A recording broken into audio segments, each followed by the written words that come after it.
Just do it.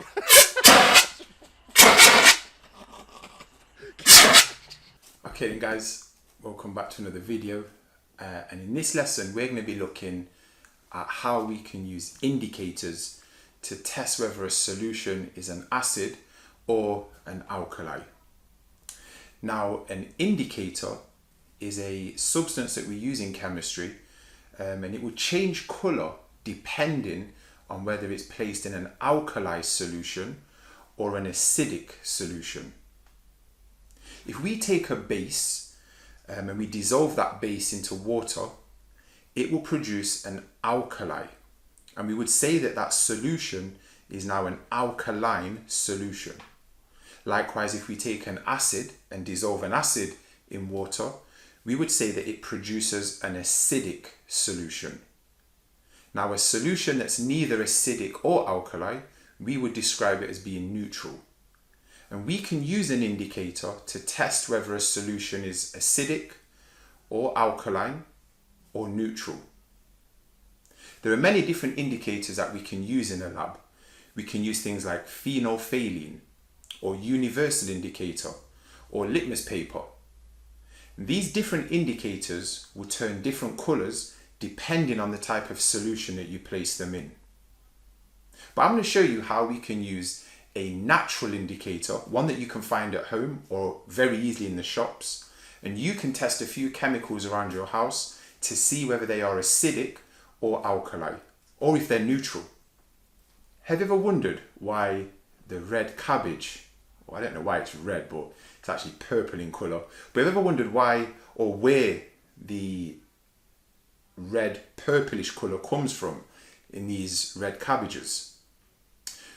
Well, the reason that these red cabbages have this colour, and it's similar for raspberries as well, it comes from a water-soluble pigment that we call an anthocyanin. And these water-soluble pigments, they actually change colour depending on the solution that they're placed in. So I'm going to show you guys how we can use a red cabbage, and we can make our own indicator at home and test for some different chemicals around the house to see whether they're acids or alkalis. And I'm going to show you how, guys. Alright then guys, so to make your own indicator, you just need to grab your red cabbage, and I've just got a bowl of tap water here. And what you're going to need to do is just peel a few leaves off your red cabbage and place those leaves into your bowl of water. I've just used like lukewarm water here. So I'm just going to put a few cabbage leaves in.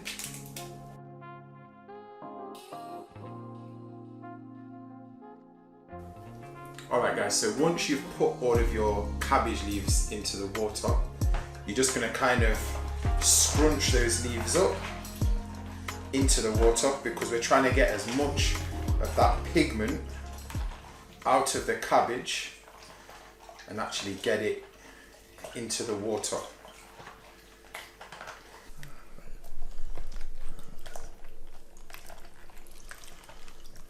So you'll know it's ready, guys. You'll know it's ready once the cabbage water starts to turn this purplish blue colour.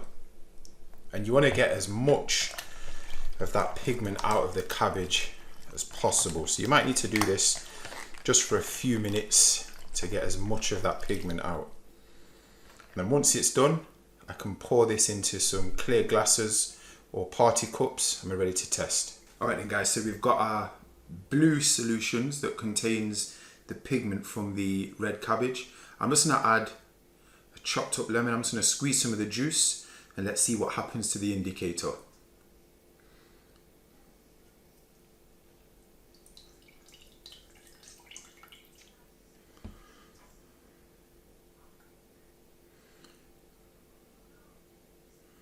Oh, look at that.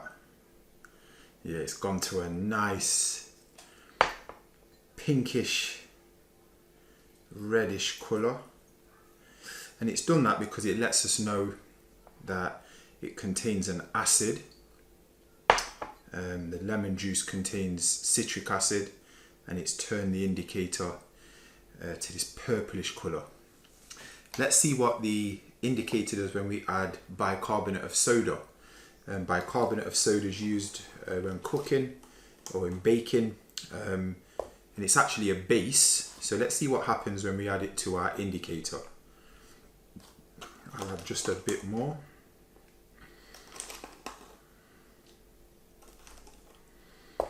Okay. Oh wow, look at that. It's changed to like a turquoise greenish colour. Oh wow. So what this can tell us, guys, is that, you know, if you want to do this test at home, if your household chemical is an acid, it will turn the cabbage water like a pinkish red. And if your household chemical contains a base or an alkali, then it will turn the cabbage water this kind of like turquoise-ish greenish colour. But I've got some tap water here. Let's just see what happens when we add the tap water to the cabbage water.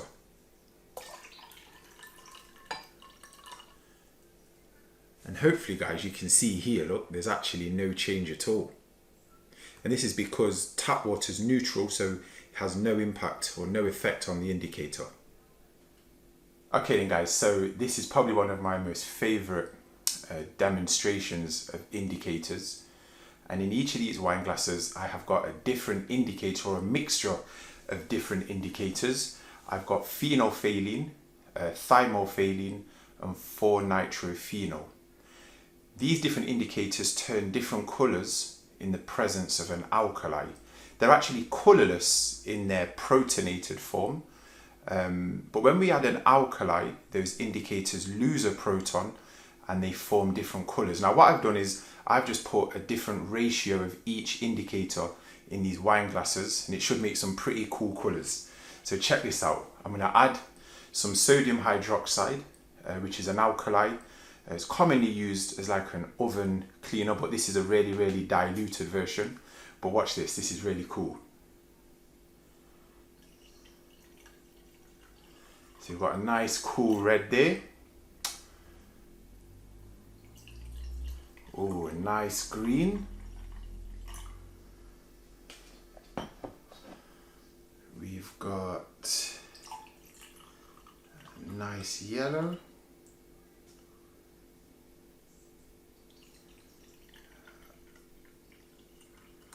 This one should have been orange.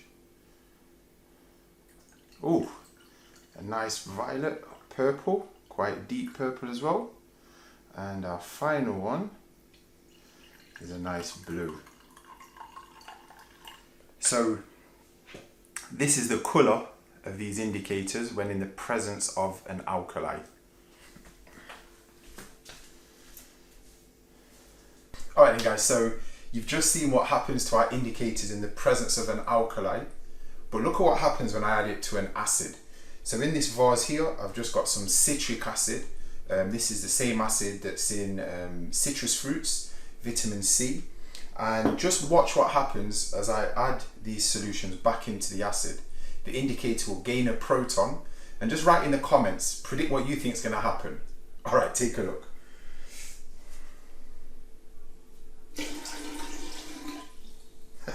This is why I love chemistry. There you go.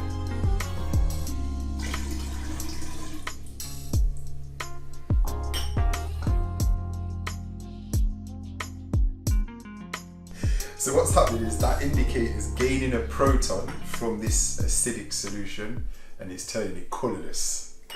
But it makes it look like you've got some magic liquid going on here. I love doing this to students just to throw their minds.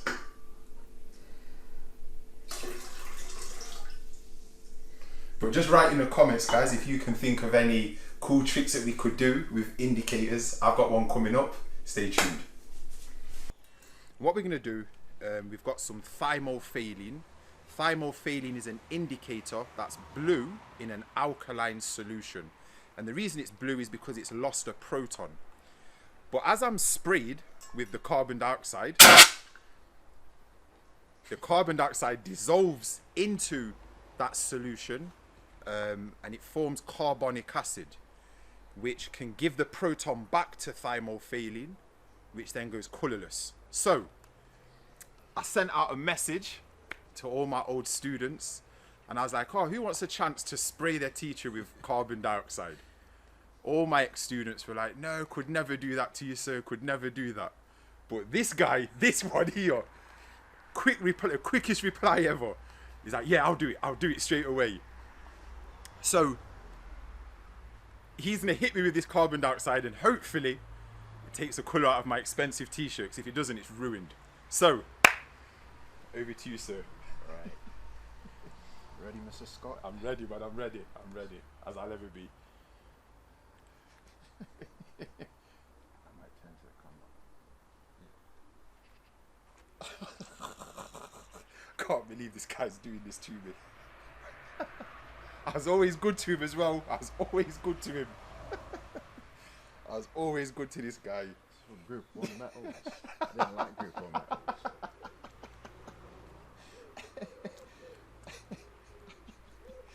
Oh man, look at this. T-shirt's ruined if it don't come out. Alright, ready now. Ready, man, ready.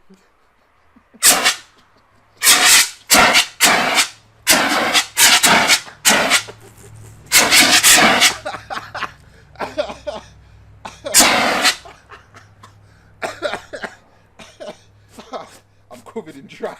Covered in dry. I'm covered in dry.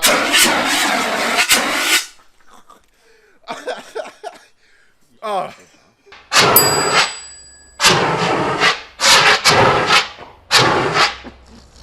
There you go. There you go, guys.